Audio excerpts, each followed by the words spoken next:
एकीकडे कोल्हापूर जिल्ह्यामध्ये पावसानं चांगलाच जोर धरलेला आहे, तर दुसरीकडे पाहिलं तर खेकडे आणि मासे घेण्यासाठी प्रचंड अशी गर्दी झाल्याचं चित्र आपल्याला पाहायला मिळतं आहे। सध्या आपण आहोत कोल्हापुरातल्या छत्रपती शिवाजी पूल या परिसरात आणि इथं पाहतोय खेकड्यांचा बाजार आहे तो या ठिकाणी भरलेला आहे।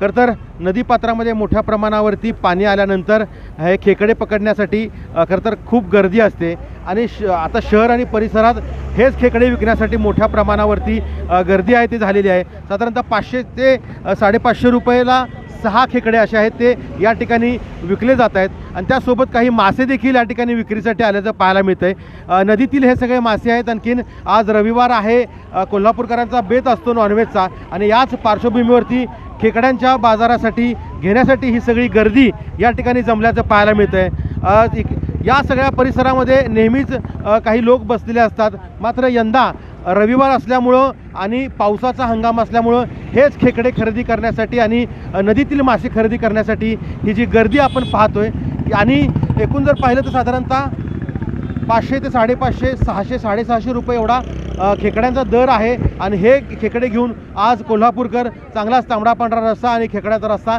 या ठिकाणी पिणार असल्याचं आपल्याला पाहायला मिळतं आहे। सत्यज औंधकर, लोकशाही मराठी, कोल्हापूर। लोकशाही मराठी, ऐका, पहा, जागरूक रहा।